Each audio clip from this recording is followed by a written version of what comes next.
Assalamu alaikum dear students. Hope you all are fine and doing well at your homes. As you all know that the title of this subject is Sculpture for Public Place and Community. So today I will discuss two of the topics with you. First is wildlife sculptures and the second is molding and casting. Wildlife sculptures के अंदर बहुत से animals के sculptures बनाए जाते हैं और moulding and casting के अंदर आप एक मोल्ड बनाते हैं और उसके अंदर किसी भी चीज को रखकर या किसी भी बॉडी पार्ट को रखकर बिल्कुल उसके जैसी एक कास्ट तैयार कर लेते हैं. I am your instructor Sanawar Khan from university of education lower mall campus. So let's begin. Sculpture is a branch of visual arts. जिस तरह आर्ट्स विजुअल आर्ट्स के अंदर पेंटिंग शामिल है, सेरामिक शामिल है, इसी तरह स्कल्पचर भी शामिल है. Operates in 3 dimension. स्कल्पचर की क्वालिटी ये है कि ये 3 डायमेंशनल होता है. स्कल्पचर राउंड भी हो सकता है और रिलीफ भी हो सकता है. अगर आपका स्कल्पचर राउंड है तो दैट्स मीन आप इसको चारों जानिब से घूमकर देख सकते हैं.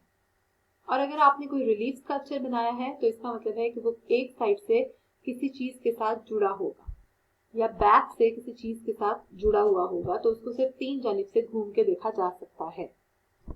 ड्यूरेबल स्कल्पचरल प्रोसेसेस होते हैं. तो इस तरह के काफी प्रोसेस हैं जिनके जरिए ऐसे स्कल्पचर बनाए जाते हैं जो ज्यादा ड्यूरेबल होते हैं, जबकि कुछ ऐसे स्कल्पचर भी बनाए जा सकते हैं जिनकी जो है वो उम्र काफी कम होती है, यानी वो वक्त के साथ साथ खराब हो जाते हैं. प्रोसेसेस में से एक है कार्विंग, जिसके अंदर आप मटेरियल को रिमूव कर देते हैं, एंड एक है modelling, the addition of material as clay. कुछ मटेरियल्स जो स्कल्पचर्स को बनाने के लिए इस्तेमाल होते हैं उनमें शामिल हैं stone, metal, ceramic, would and एक मेथड जो है वो कार्विंग है, जिसके जरिए आप वुड में, सेरामिक में या किसी भी चीज के अंदर कोई भी स्कल्पचरल फॉर्म बना सकते हैं. Some other ways of making the sculpture are assemblage, molding, casting. Assemblage के अंदर आप डिफरेंट चीज़ों को लेते हैं और उन्हें एक ही कॉम्पोजिशन के अंदर असेंबल करके कोई स्कल्पचरल फॉर्म बनाते हैं. जबकि मोल्डिंग एंड कास्टिंग, जो कि आज के लेक्चर में मैं आपको बताऊंगी भी कि कैसे करते हैं, उसके अंदर एक मोल्ड बनाया जाता है, फिर उसके अंदर कास्टिंग की जाती है, हाथ की, पाँव की या जो भी चीज़ आप कास्ट करना चाहें. You have the freedom of materials and process. तो आपके पास एक फ्रीडम है कि आप किसी भी मटेरियल को ले सकते हैं और उसको किसी भी प्रोसेस के जरिए आप चाहे मोल्डिंग, कास्टिंग करें, चाहे क्ले में काम करें, चाहे उसे असेंबल करें या उसकी कार्विंग करें, तो किसी भी प्रोसेस के जरिए आप किसी भी मटेरियल को इजीली जो है वो स्कल्पचरल फॉर्म में ढाल सकते हैं. As far as the sculptures of animals are concerned, तो वाइल्ड लाइफ स्कल्पचर्स बहुत जमाने से इंसान के लिए पसंदीदा रहे हैं. Even palaeolithic times, Neolithic times, उस जमाने में भी जब इंसान को कोई ऐसा पत्थर मिलता था जो कि किसी जानवर से मुशाबे होता था तो वो उसे संभाल के अपने पास रख लेता था. और फिर जब खंजर बने तो उनके दस्तों के ऊपर जानवरों की तस्वीर बनाई जाने लगी. इसी तरह बाद में गेट्स जो बनाए गए उनके ऊपर जानवरों की तस्वीरें बनाई गई और ये जानवरों की तस्वीरों में से एक जो है वो जैसा कि स्फिंक्स है, जो कि इजिप्शियंस का एक बहुत बड़ा आर्किटेक्चर है. स्फिंक्स का जो फेस है वो किंग का बनाया जाता है, जबकि इसकी जो बॉडी है वो लाइन की बनाई जाती है. सो ऑफ कोर्स वो एक वाइल्ड लाइफ स्कल्पचर नहीं है, लेकिन just to show the importance of animal and that strength जो कि किसी एनिमल का खासा होती है. तो ये सारी चीजें हमेशा से हिस्ट्री में एडमायर की जाती रही हैं. कुछ स्कल्पचर्स मैं आपको दिखाऊंगी जिनको देख के आपको अंदाजा होगा कि वाइल्ड लाइफ स्कल्पचर्स कितनी बारीकी और खूबसूरती और महारत के साथ बनाए जा रहे हैं. Seated leopard by David mayor. यहाँ पर एक लेपर्ड को दिखाया गया और इसकी कार्विंग इंतहाई नफासत से की गई. Another sculpture by David Mayer, in which you can see an elephant, और एलिफेंट की मूवमेंट, उसकी बॉडी की साख, उसके जो दांत हैं, हर चीज को बहुत उम्दा तरीके से बनाया गया है। Grizzly bear by Danny Edwards. Another sculpture जिसमें एक एनिमल को दिखाया गया है। Sculpture in bronze by John Tolme and wildlife sculpture by Frank Cole. So these all are the examples कि किस तरह से animals के sculptures, wildlife के sculptures को different materials के साथ बनाया जाता है। As I told you in the beginning कि ये material कोई भी हो सकते हैं, आप metal में, आप wood में, clay में, किसी भी जो है वो टेक्निक के साथ इनको बना सकते हैं। तो आने इसके बाद जो हम डिस्कस करेंगे मोल्डिंग कास्टिंग, उसमें भी आप पहले एक क्ले का जो है वो प्रिपेयर कर लीजिए एनिमल स्कल्पचर, और फिर उसको जो है वो मोल्डिंग कास्टिंग के साथ उसकी कास्ट निकालिए। ऐसा भी हो सकता है कि इसके बाद जो हम डिफरेंट टेक्निक सीखेंगे जैसा कि वायर है या maybe with some paper और अदर टेक्निक्स, तो आप किसी भी टेक्निक के जरिए वाइल्ड लाइफ स्कल्पचर बना सकते हैं। Here is a video link. I will show you a tutorial from this video link जिससे आप देखेंगे कि how to sculpt an eagle in clay. So let's have a look. Some oil-based clay is used over here.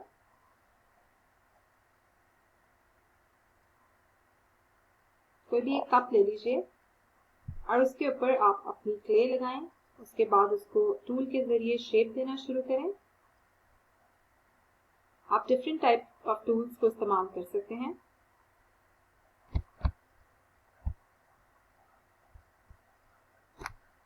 Just get in the wire, wrap it around it, और फिर इसके ऊपर आप अपने ईगल को रखें और फिर इसको एक बेटर फॉर्म की तरफ ढालें।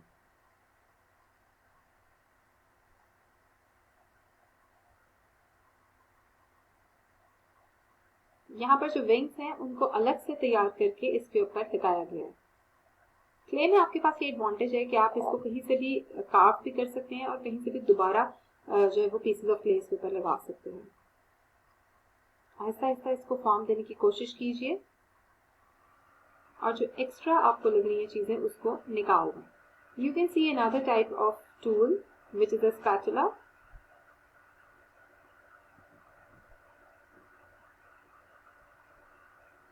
तो दिस इज अ टूल जिसके जरिए आपने जहां से भी क्ले निकालनी है आप उसको आसानी से उतार सकते हैं।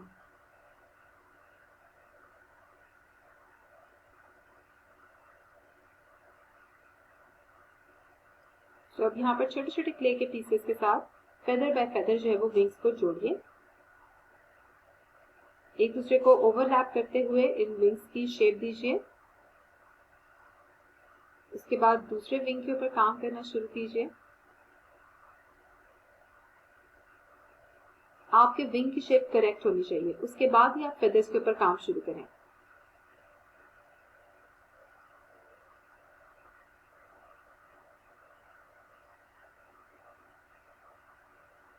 अब टेल और जो बाकी सारी चीजें उनको रिफाइन कीजिए। जहां एडिशन करने की जरूरत है वहां मजीद क्ले लगाइए। अब एक फाइनर टूल लीजिए और उसकी मदद से आप इसके ऊपर टेक्सचर देना शुरू करें।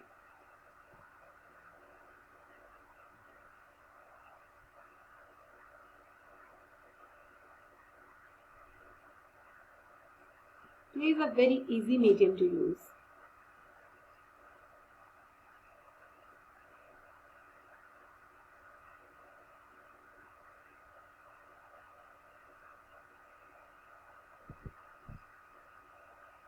Add some more clay to the beak and to the upper side of his head.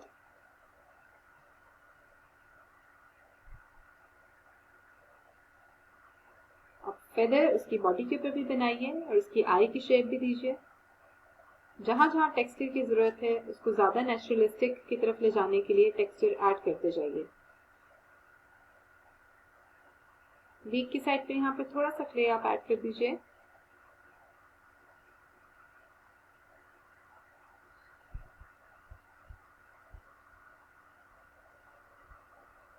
Her feather के ऊपर इंडिविजुअली काम करें, वो ओवरलैप कर रहे हैं एक दूसरे को या सेपरेटली बनाए गए हैं, बट प्लीज उसके ऊपर प्रॉपरली जो है वो एक फोकस रखते हुए उसके ऊपर काम कीजिए।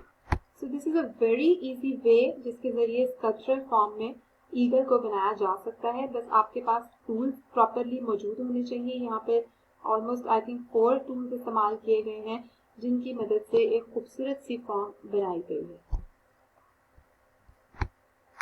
जैसा कि मैंने आपको पहले भी बताया कि मुख्तलिफ मटीरियल्स के अंदर वाइल्ड एनिमल्स को बनाया जा सकता है। सो यहाँ आपने क्ले का एक ट्यूटोरियल देखा। आप क्ले में बनाने के बाद इसकी मोल्डिंग कास्टिंग भी निकाल सकते हैं और वायर में भी अपने स्कल्पचर्स को बना सकते हैं। So in the second part of today's lecture I will tell you about the molding casting procedure. यहाँ पर आपको जो है वो ये भी बताया जाएगा कि किस तरह से बॉडी पार्ट की मोल्डिंग और कास्टिंग की जा सकती है।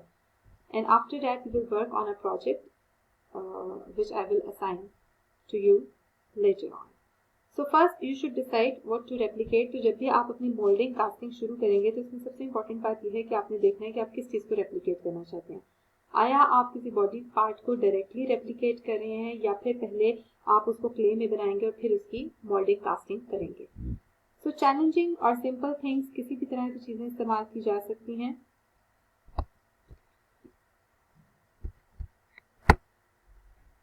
First step is that you should gather all of your material. आपके पास सारी चीज़ें मौजूद होनी चाहिए। So I will tell you about a list of the materials which you should keep aside before starting making your molding and casting.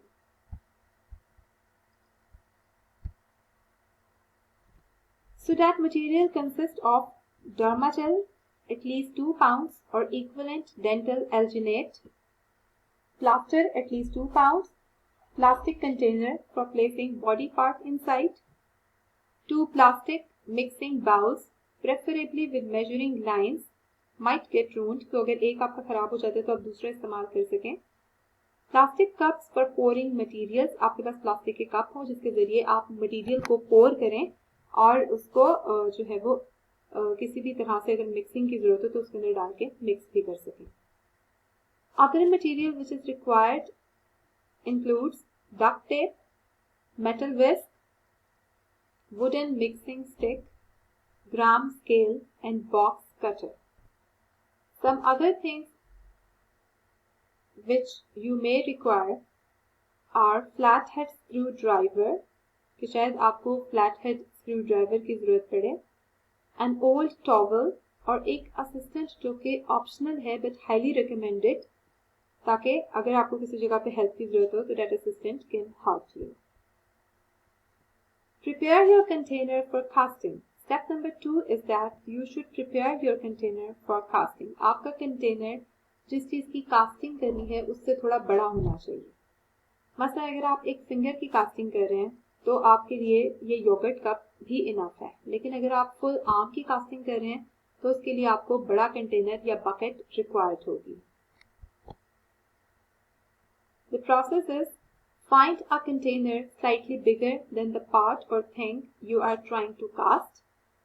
The container should nicely fit over the entire area of the body part. तो जिस भी body part को आप moulding casting के जरिए जो है वो कास्टिंग फॉर्म में लाने वाले हैं उससे आपका कंटेनर बड़ा होना चाहिए। Step number 3, other preparation for the work.